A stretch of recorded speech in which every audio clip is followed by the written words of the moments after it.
Hello दोस्तों, hi. मैं V R Sutar, you watch the Naitik India. आप सभी को हैप्पी दीपावली।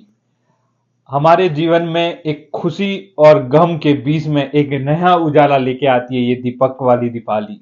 लेकिन इस दीपावली को कई घर ऐसे होते हैं जो निराश और दुख में अपनी दीपावली मनाते हैं। कुछ लोग खुशियों में इस दीपावली को दीपक मनाते हैं। लेकिन जिंदगी के इसी दौड़ में हमारा दीपक हमेशा बुझ जाता है जब हमारे इस मानव और जीवन रूपी में जब नारी का शोषण होता है। मैं बात कर रहा हूं कि अब रेप शब्द मुझे अब नहीं सुनना है, क्योंकि भारत देश में जहां नारी की हम पूजा करते हैं, नारी का जो कर्तव्य है माँ के रूप में, बहन के रूप में हम निभाते हैं।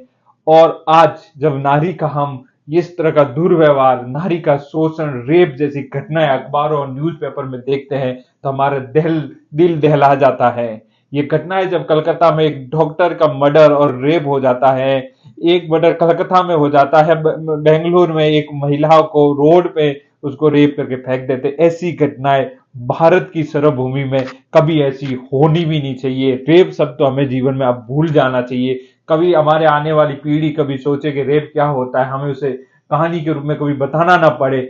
ऐसा ही हमारा जीवन होना चाहिए। एक रेप इंसान को खा जाता है, उसके जीवन की खुशियों को खत्म कर देता है, क्योंकि हम इस धरती पर आए हैं। उस धरती पे आने का एक प्रोसेस हमारे जीवन को, हमारे भाग्य को निकालने की कोशिश करता है। लेकिन ऐसी मानव सोच और हमारे समाज में पल रही ऐसी सोच ने हमेशा स्त्री को इस नजरिए से देख रहा है कि उसे कुछ आनंदित चीजों के सोच रखता है उसके प्रति, उसको मजे की चीज समझता है और उसके साथ इस तरह का दुर्व्यवहार करने की कोशिश करता है। हम इस मानव रूपी में धरती पर आए, एक दूसरे के साथ जुड़े, प्रेम से रहे, उसी आनंद से हमें जीवन जीना है। हमें इसको रोकने के लिए बहुत कुछ कर सकते हैं। हम अपनी सोच बदल सकते हैं, समाज में ऐसा माहौल ला सकते हैं। सबसे अच्छी चीज है कि हम अपने स्कूलों में फिजिकल रिलेशनशिप के बारे में पढ़ाना अब शुरू कर देना चाहिए। हमें बताना चाहिए कि दो पुरुष और महिलाओं से मिलकर एक संतान की उत्पत्ति होती है, उस प्रोसेस को इसलिए किया जाता है। हमें बताना होगा कि एक जीव की उत्पत्ति के लिए हम क्या कर सकते हैं, हमें क्या करना चाहिए, क्या उम्र होती है, क्या समय होता है।